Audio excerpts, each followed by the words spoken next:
Very warm welcome to all of you. My name is Rudels, and on a daily basis I work at the Swedish Institute, but today I'm going to moderate this very interesting discussion we're going to have today. So first, we're going to talk about the sustainable development dilemma. Why are facts not enough to convince? And the purpose of the seminar is to have both a scientific and a journalistic perspective on this topic, and why climate change and sustainability challenges don't seem to activate any difference in change. Almost every week we're faced with different facts about the climate change and its effects, and the million-dollar question is, why don't we act? Why don't we do things differently? So we're going to talk about the mechanism behind the climate and sustainability communications, and how do we go from facts to action. And with me today I have this eminent panel of persons who are here. So we have Kevin Anderson, who's the professor here at Uppsala University. We have Maria Osbeck, researcher and senior expert at the Stockholm Environmental Institute. And then Henrik Hamrén, journalist at the Stockholm University. But first I'll give you a short, you can introduce yourself with a few lines, if you can manage to do that. Henrik, you want to start? Oh, yes. Yes, as you said, I've been working as a journalist for more than 20 years in different media outlets. And since 4 years ago, I'm working at Stockholm University in the Baltic Sea Center.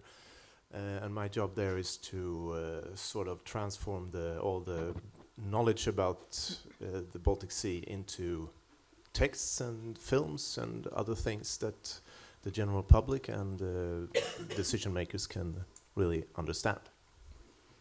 Maria? Yeah. Thank you. My name is Maria Osbeck. I work at the Stockholm Environment Institute. And for the past couple of years, I've been working extensively with the Baltic Sea region, trying to understand what's happening and trying to engage in some of the ongoing policy processes. And Kevin?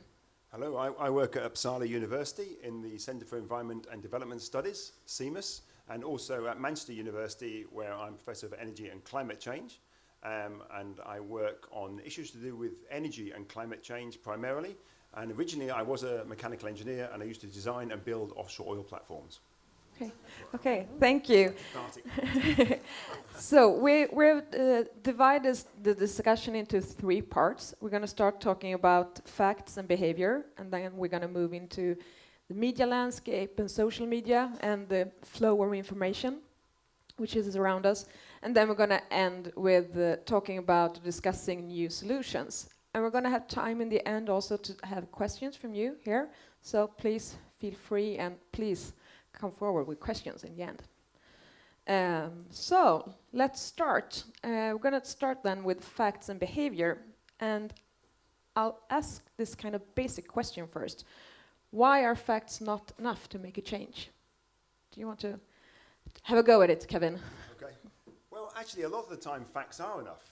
So a lot of the time, facts are enough to bring about change in our lives. If those facts are convenient and they provide us with things that we would like to have, so the flow of air over the wings of a plane, or how quantum mechanics feeds into our mobile phone, we're very happy with those facts because we get something directly from them that we would see as immediate benefit.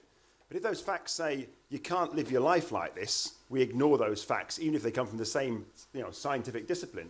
So our choice of facts, I think, is contextual in that if they are convenient and if they fit with what we see as progress, then we are only too happy to accept those facts.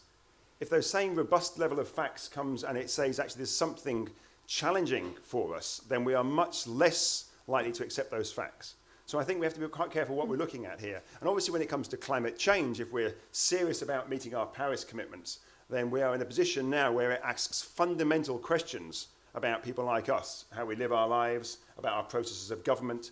So we are saying really we have to think very differently about what we see as progress, what we see as value, how we see our position in society. And that is challenging. And so I think there's this cognitive dissonance. And you see this very clearly in the climate change community. Whilst on one end we say we do all this climate change research and says this looks pretty dire, this looks really quite devastating. And at the other end we buy our second homes and we fly around the world to conferences and we live a completely different world as if these are divorced, this cognitive dissonance. So we demonstrate how facts themselves have to fit conveniently with our lifestyles, or we prepared to sort of dismiss them. We did that ourselves in the scientific community. We demonstrate that. Yeah. Maria, what is your perspective? I would like to use the Baltic Sea region as an example. And many of us have been working with the issue of eutrophication. Colleagues at SU have been addressing this for many years now. And also colleagues that I'm working with at Uppsala and SEI and other partners have been working on this topic for many years. And I think there is a general agreement that we have a problem with eutrophication.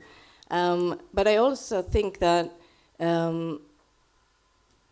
in communicating eutrophication and the issues and finding appropriate solutions, we also have to address the complexity linked to eutrophication and the fact that talking about phosphorus and nitrogen may not resonate with the general public as such. We have to find ways of communicating and engaging the public based on what's important for them.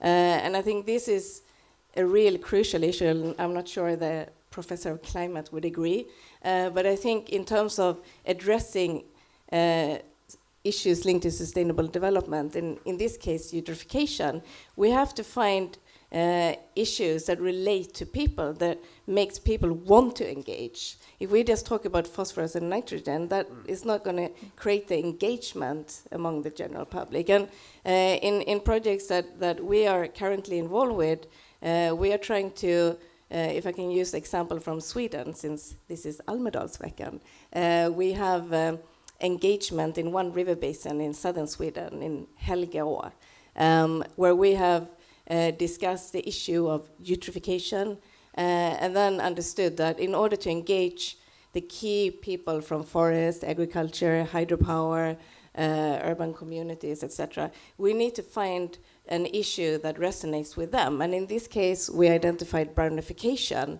as an issue that is shared between these different groups. And that has then created the opportunity to engage these different people, to also then be able to discuss the environmental problems linked to nitrogen and phosphorus without having to talk about nitrogen and phosphorus. So I think it's really important to acknowledge that it's not as easy as to say that there is a yes and no to a question. It is complex because we live in a complex world where there are different views and opinions, and we need to recognize that also in our own work with trying to contribute and finding solutions and recommendations. Henrik, with your journalistic background, what do you say about that, trying to find new words or to express things? I would say that I think you captured it very well, both of you, because to me there are two aspects of it. One is the dissonance aspect, that you know that something is wrong. You know that aeroplanes are not good for climate, but you use them. So you're not prepared to sort of change your lifestyle. That's one issue, and that's one communicative sort of challenge to how do you do that? How do you make somebody act and change their own life, despite the fact that they know they're living it, but they know they're doing it wrong? And then there is the other one that is you have to sort of a documentary filmmaker told me once that in order to inform somebody, you have to first move that person. You have to make them feel something. Then they open up, and then they're open to information. If they stay closed, it's very hard to get the information in. And if you then want somebody to act on that fact, you certainly have to first, they have to be emotionally involved in what they do. So that's the other spectrum. How do you open up people so that they're willing to take in the facts? And once they have the facts and they look at their own life and see, oh, there's a dissonance, how do they change? And that, to me, is, I think, changing behavior. It's very much in the climate aspect, at least, about the contextual thing, about formulating positive messages instead of just negative, as you both said. Instead of saying, don't do this because then the planet dies, you might say, solar energy might be a good business opportunity for you. then you turn the negative to a positive, and that's much more easier for people to change. Yeah. Kevin, you gave me an example that you think that the credibility is so important, and that you can't go to the doctor and the doctor tells you to quit smoking, and the doctor smokes her or himself. So, and you're really into that, the kind of the behavior, you have to live it yourself. Can you?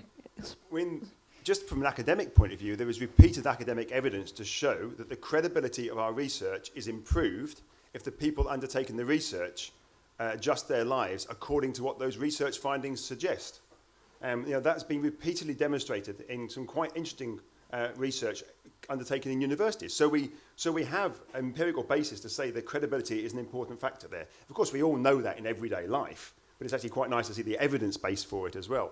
But I just think it's interesting going back to this point about facts. Part of it is, of course, is that it's been undermined by particular groups.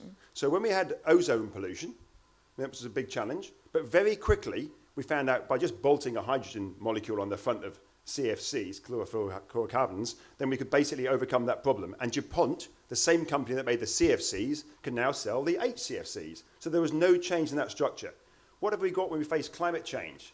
It's not like that. There are no simple solutions. It's a pervasive issue. It affects every facet of our lives. There are no simple bolt-on alternatives. And so we have a hydrocarbon industry that is not going to be part of the solution, that is fighting tooth and nail. Hence you get excellent books like Conway and Oresky's Merchants of Doubt. So these hydrocarbon companies have fought tooth and nail to sell doubt, to avoid having regulation or delay regulation.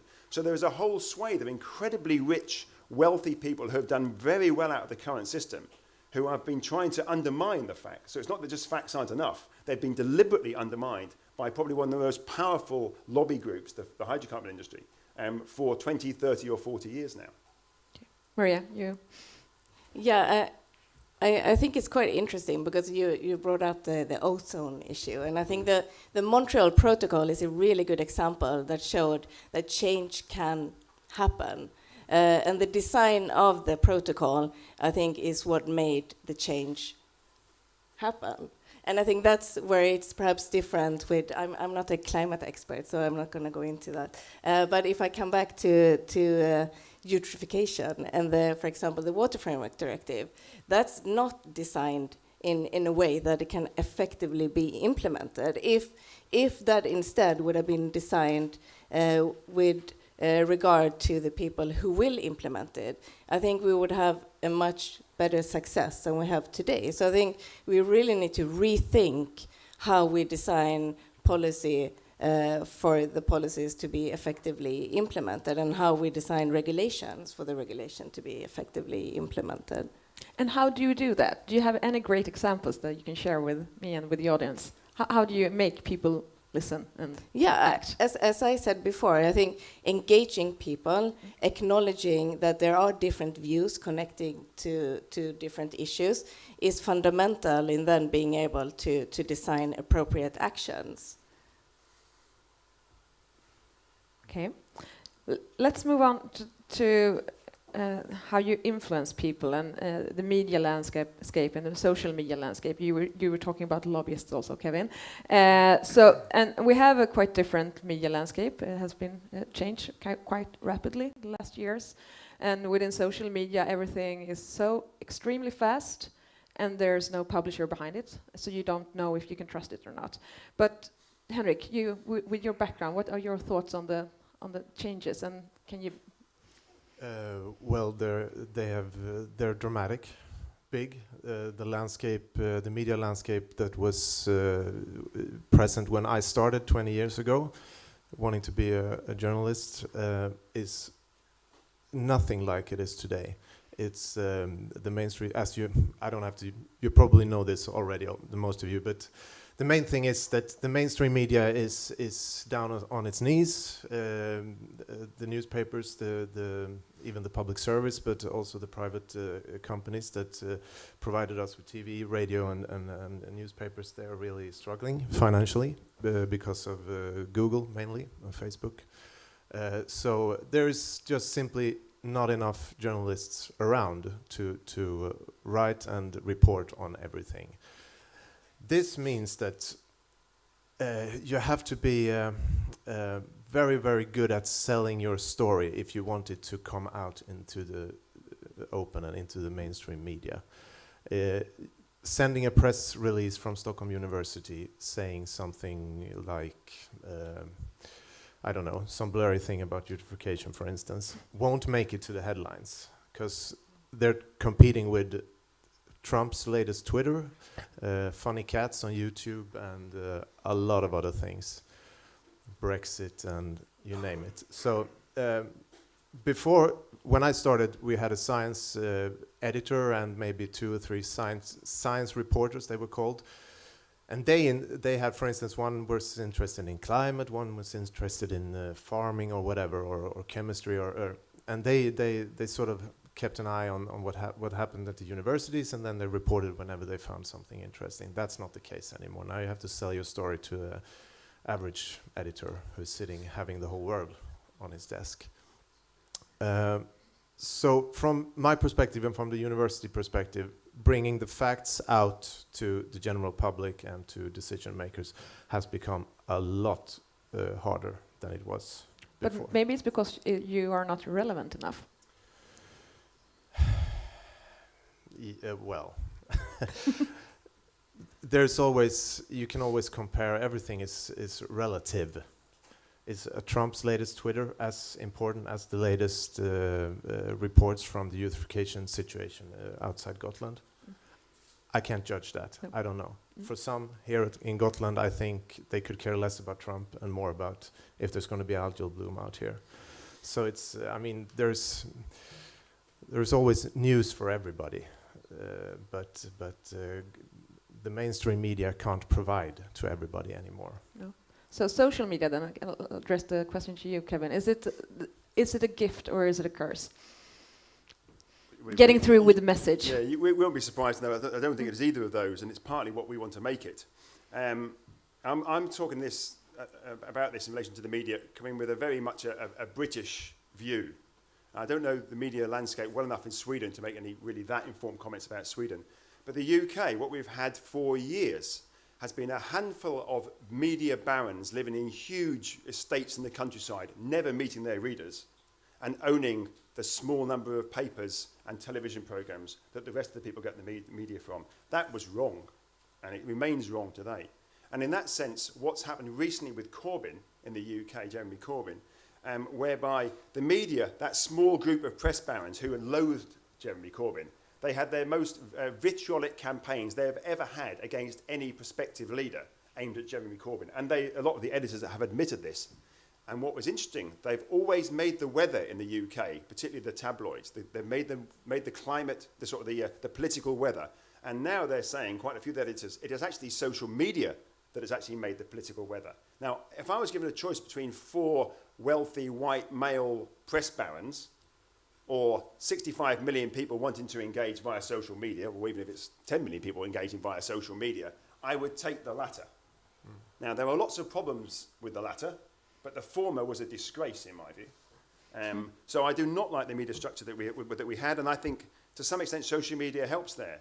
I've been able to listen to people who have been bombed in Syria at the time they're being bombed in their basements because they're using social media to communicate. Now, there is something strong and powerful about that message. And now, that, of course, that in other cases, that can be misused, but it also has its benefits. So I think we have to be quite careful about dismissing social media. If you look at Corbyn in the UK, use social media. Sanders in the US, wasn't that far off. The Democrats putting forward a leader who said he was a socialist as a potential leader for the US, a socialist. I mean, a few years ago, McCarthy would have had him in prison. So I think it's interesting that that social media did a lot of things quite significant in the US. Obama used social media. Now, Trump used social media. Now, I would make an argument, even if he was successful, it's another good example of social media at use. But actually, I don't think he used social media effectively. I think the Democrats lost the election. I don't think he won the election. So I think actually he is actually an interesting outlier. But I do think Obama, Corbyn and Sanders were able to mobilise constituencies that were not part of the debate before and actually had a really important voice to bring to the issues. So I think there are quite progressive, positive things to come out of social media. And in the end, remember that, that we talk about these facts. Facts are often contextual. So we know objectively, as we know about anything, about the decay of particular types of radioactive material. We know that objectively from science. But whether nuclear power is an appropriate solution to climate change is a contextual issue. So we have to be quite careful what we mean by facts. And I think we often muddle up things that we like to think of as a fact because we believe it, with actually what is really a contextual, framed response to a problem. So we know where there are facts. There are clearly facts out there. Apples fall at 9.81 metres per squared out of a tree.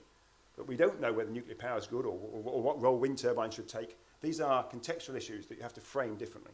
So I think social media has a really important role to play. And ultimately, I think over moderate time, if you like the truth, whatever the truth might be, wins out. Initially, there's all sorts of rubbish in there. But over time, maybe this is a naive belief, over time, I think generally the truth comes out and the rest of the rubbish is pushed to one side. But maybe that's just a naive hope. Henrik? Yeah, I would just like to say that I agree totally that it's a sort of a new free press in a way in the social media. But I think one of the big, what do you call it in English? The cornerstones, the big things that you have to come over in order to really use it is that you have to take the good with the bad. It won't be perfect. It won't be a mainstream media that is always right and always is correct and everything is nice. There will be a lot of rubbish and a lot of other things and false fake news and false facts and everything. But I agree. I think in the end the good ones will conquer. And Henrik, you talked also about that this could be an opportunity for instance, for the universities to become more like publishers themselves. Could you please expand on that? I would like to, but I don't have a whiteboard. Maybe that's good. We think about the people who see it before 1969 or 70. You had the universities here, you had the public and the politicians here, and in the middle you had the mainstream media, and they were huge. They made a lot of money, and they were like transmitting everything from university there, right, to there, went through their channels. Then internet came, and the mainstream media during the decades went like this. So now there's a big hole here. All the communication, the universities are still sending their press releases to the mainstream media, but on the internet, the politicians and the public and everybody are talking very much here. So we have to tap into that conversation, and we have to learn how to communicate in that, because we can't rely on the press releases every time we have something to say. So that's the main, and that includes learning social media, of course, learning how to use social media, which I find personally a bit troublesome, because I'm born in the early 70s, so I haven't really, I tweet and I do Instagram some, but fortunately at my work we have some persons that are much more qualified and know how to use it, because you can use it to communicate. You can also use it to look at the world and see what's going on. You can analyze the traffic on your website. You can do a lot of things. So there's more pros than cons, I would say. Maria, do you have anything to add there? How do you work with it? Yeah, I mean, first of all, I don't think it's appropriate to compare social media and traditional journalism, because I think they have very different functions in society. And I see great benefits of social media, but I also see great benefits of traditional media. And what I miss is the more in-depth analysis from mainstream media, where journalists could, in their own profession, provide more deeper analysis on issues, for instance, on eutrophication and other interesting topics that I really miss. And I think it's difficult for social media to provide that. So I really don't like to compare the two. I think they should see as very different functions. And I think that social media is extremely important. I use it a lot in my work, and I think it's really benefiting. It's like a new method and tool that we're now involving in our work. But it's very different from traditional media, and I really miss the long, in-depth journalistic reports. We're just allowed to disagree about that a little bit. I think there is there's a form of social media which are the tweets, the short, punchy statements. And clearly that's not a long, in-depth report. But you can now go on the web and find wonderful writing on all sorts of issues, on all sorts of blogs that are really well constructed, that are, I think, as good as traditional media was. So I do think actually the web has opened up a whole opportunity for people who want to engage knowledgeably on a subject to do so in cogent, careful approaches that journalists used to use and still, of course, do use. So I think that is really important. And I tend to find if I go online, I can find out, I bet if I went on eutrophication, I could find some really wonderful things written about eutrophication on all sorts of blogs. There's great climate change blogs that are out there now, awash with great information that are accessed, if you like, via the short-term media, like the tweet with the handle. So you go to the tweet, you hit the handle, and there's your 10 pages of stuff on, on Carbon Brief website or whatever it might be. So I'm not sure I quite see that. I think there is an interesting mix between the in-depth work in social media and the short, punchy, pithy tweets. Yeah, but if I just may respond. I don't disagree that blogs and other ways of communicating are very important. And I mean, as I said, I do it myself, and colleagues of mine also do it. But I think being a journalist is associated with a profession, as being a professor of climate is. And I think we need to respect that. And I think there is a great tradition of being a journalist, as Henrik, I guess, knows. And I think we should really respect that.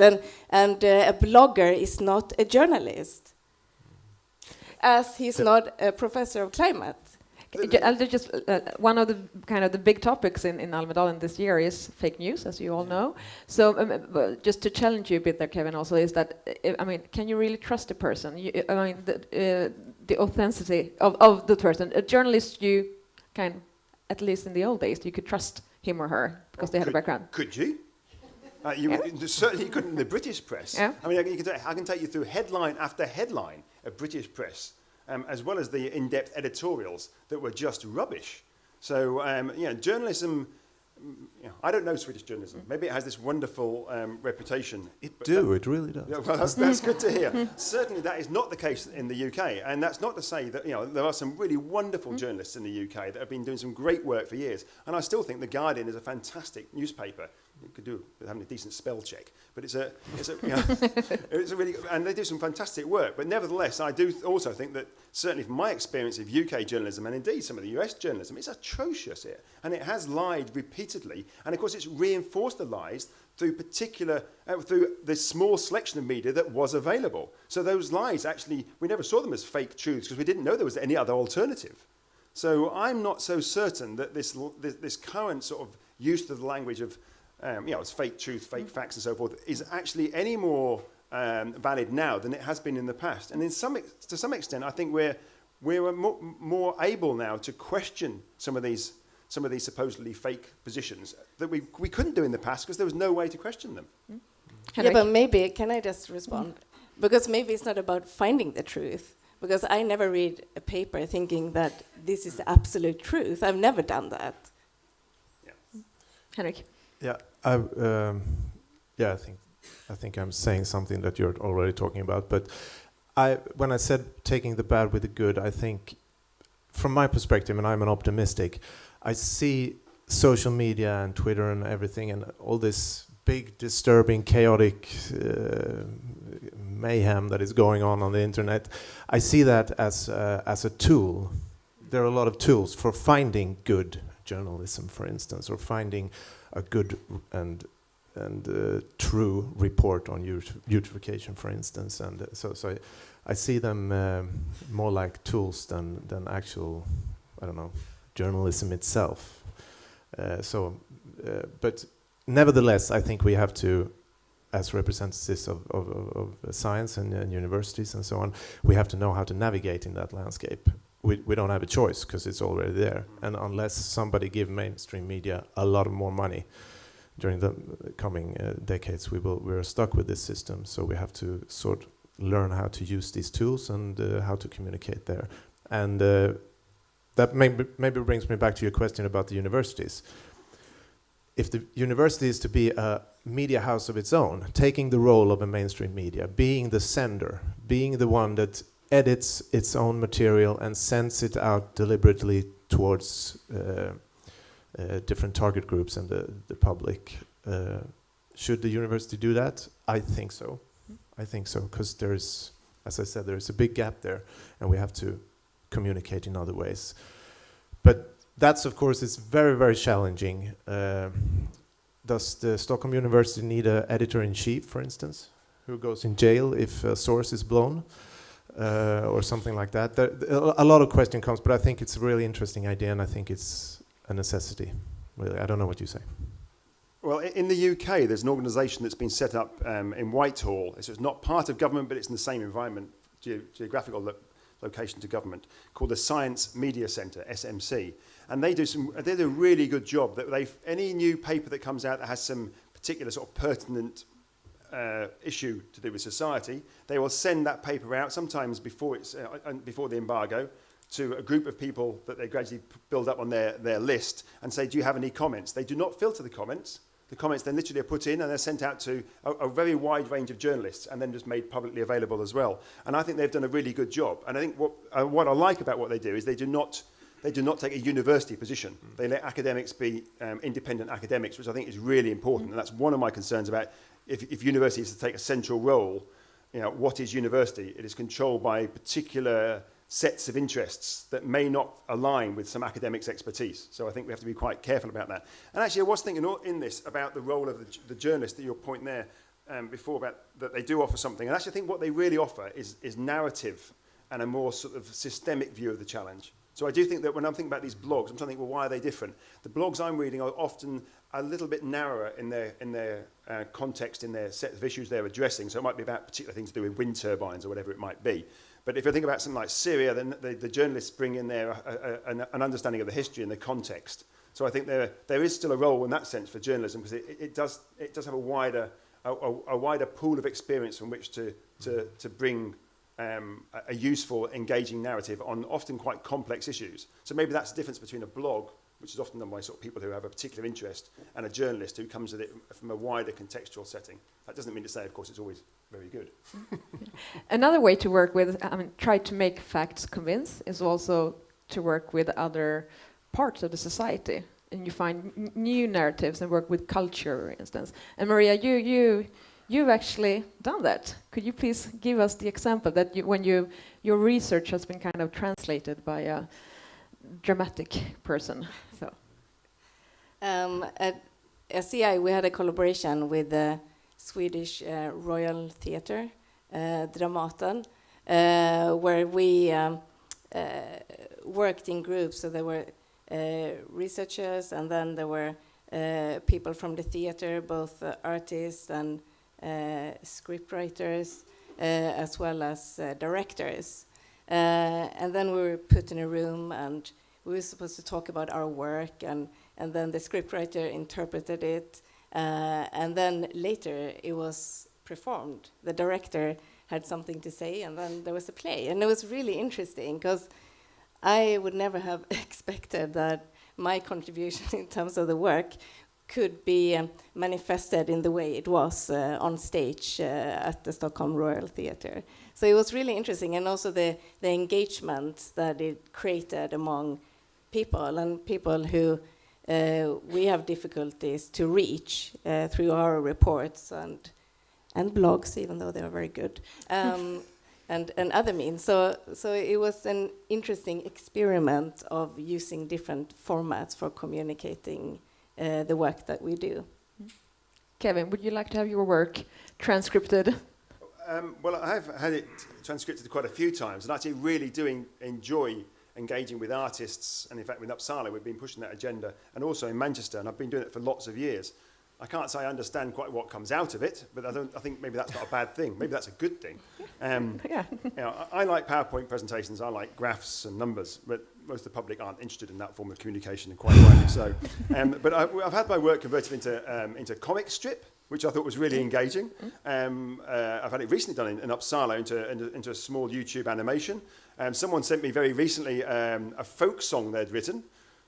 I won't. Could you please sing it, or no? I won't. No? Okay. I hope they're not listening to this. I've heard better folk songs, but it's still a folk song. I've heard rap songs about the work. I've seen dance done with some of other colleagues' work. We did the Radio 4 play a few years ago, which was about 2 hours long, where we had three academics along with then other actors, and they did this play that went out 2 weeks in a row, and it was a 2-hour play. It was quite an interesting process. But all of that so far, with maybe the odd exception, has been relatively what in the UK we would call highbrow. I don't like this term, but high art. It's a handful of rich people get to see it. That's what we really mean. The problem is, how do we take it further? How do we get it into soaps, into the sorts of cultural engagement that we all have, not just occasionally when we go to the theatre? How do we do that? And how do we make it normal? So it's not just the climate change story that's brought in, or the sustainability story that's brought in, but actually in the normal narrative that goes on within these sort of soaps or in songs, whatever it might be, that actually climate change is embedded, or sustainability is embedded in a much richer form. So it's not just a bolt-on issue. I don't think we're there yet, and I don't think the scientists are going to help with that, other than engage with the people who do that sort of work. But I think we have to find some way for those of us who do the sort of detailed analysis to engage with these people who are very good at communicating widely with the public. But it is a two-way process, and that's difficult. I don't know how we get the two-way bit, their feedback into our research. Yeah, Henrik. And that's why I think that, for instance, from my perspective, that the universities taking the lead or taking the responsibility for this, setting these two together, because I think that it's really two different persons or jobs or mentalities that has to be combined. The communicator or the journalist or whatever, the singer and songwriter, and the scientist. I don't think the scientist can learn all these other trades and communicating. I would like to give an example of how hard this can be. I wrote Morten Struksnes, a Norwegian who wrote Havsboka, the book on the sea. He had two sentences that I really struck to me, because they were right on my work situation and what I deal with every day when I work at the Baltic Sea Center. The first sentence is, plankton forms more than half of the oxygen we breathe. That's an interesting sentence. You could really easily communicate it. But Struksnes, he puts another sentence and he says, if plankton dies, Earth becomes inhabitable to us. There you go. Then all of a sudden you have reached out, you have made people think and feel, and you have done something with the fact and the information. If a scientist at my work would have come with the first sentence and I would have put the other one, he would have said, or she, I don't know if it's really inhabitable. I'm not sure. We have to, model that to see if it's really. It could be that it's only very hard for us to live there. Okay, but that doesn't look. And I want to put in a might as well, because you never know. You never know with Earth. Okay, then the whole message is blown. And there we have to, always. I have biggest respect for facts and for correct information, and. Most scientists I know have a lot of respect for communication, but still there is a struggle there that is ongoing, and somebody has to frame it, and I think the university can do that with different competences. I'll let Maria add to that, and then we'll open up for some questions from the audience. Yeah, no, thanks for bringing that up. I think that's very important. I'll give you another example. Since we're talking about the Baltic Sea region, a couple of years ago, we engaged in another project on, believe it or not, eutrophication. And one of the key factors that we addressed was the role of the Common Agricultural Policy and the Water Framework Directive. So very boring, like policy stuff. But the core message that we, through our 17 reports, had tried to communicate is that diversity really matters. And in the Baltic Sea region, there are different types of agricultural systems. You have the intensive and you have the low intensive, and they all play different roles in terms of both the link with ecosystem services and the economy and society overall. So what we did, together with not only scientists, but with professionals in cartoon, we created an animation film. And this animation film was the product from this project that really captured the core message that we had tried to convey in different reports, etc., in 4 minutes. And it engaged people across the region. It's been shown at the city of Helsinki, in Stockholm, and even it's been used by the Polish education system, that is actually using it as part of their curriculum. So that is one way of reaching out and engaging the people who I think we want to engage. Yes, thank you. Do we have any questions? Here, we have a mic up there.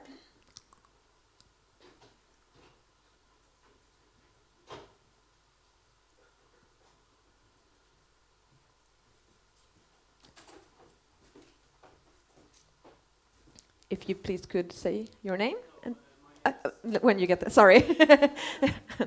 Yeah. Is this on? Yeah. So my name is Albin Duvkar.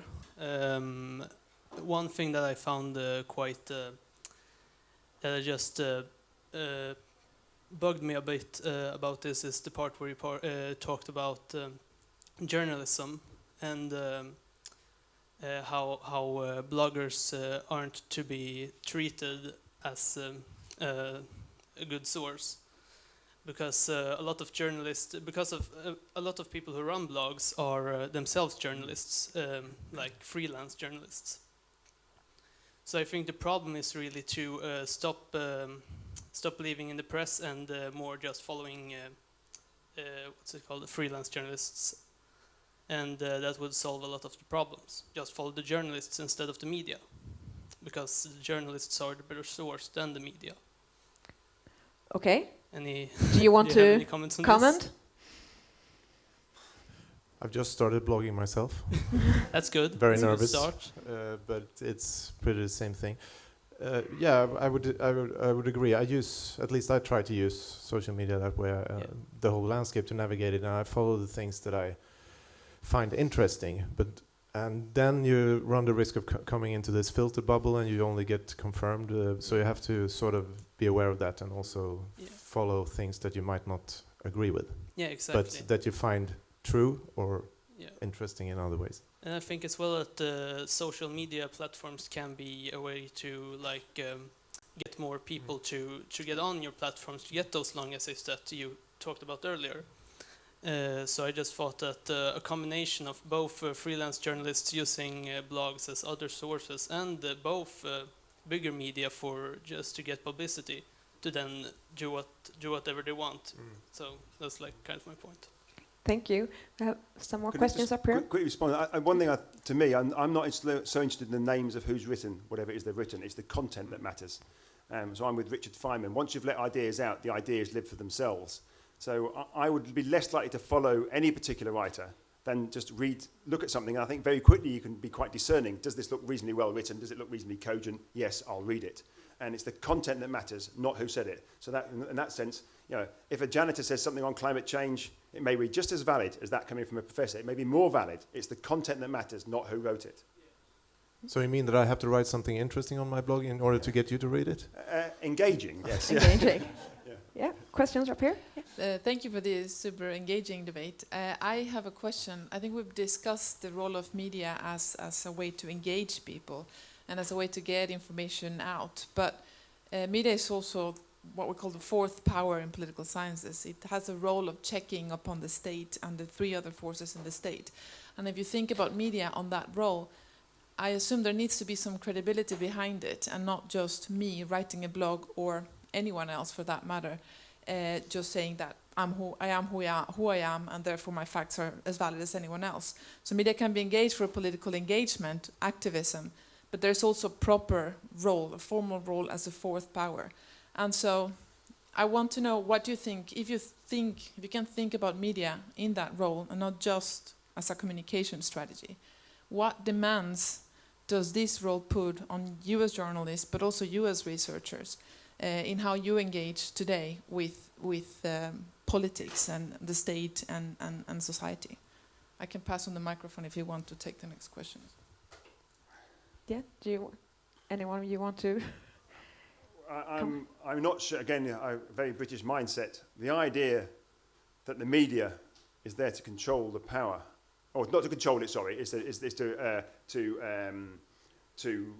investigate it, evaluate it, and to hold it up to scrutiny. Certainly not in the UK. I mean, as The Sun said, it's The Sun that won it for Blair. That's what the headline was in The Sun. So the media wasn't holding the politics up for scrutiny. The media was making the politics. So in the UK, the media has not been something that's held up power for scrutiny. It has been something that has made power. So it depends which country you're in. I'm very sceptical of relying on the old media barons for any scrutiny in sort of Bernstein-type fashion of power. And actually, I would probably prefer the social media. But maybe that's a very culturally specific example. I don't know what it's like here. Maria? So.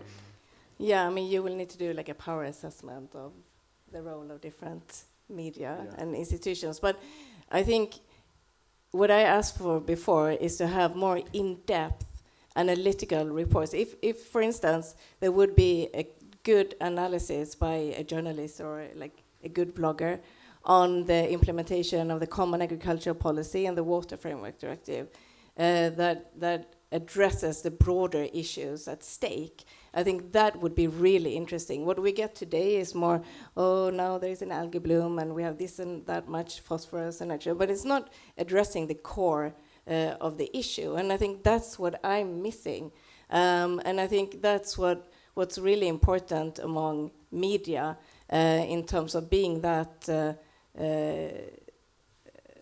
scrutinizer of both politicians as well as researchers and others. So I do see a very important role for that.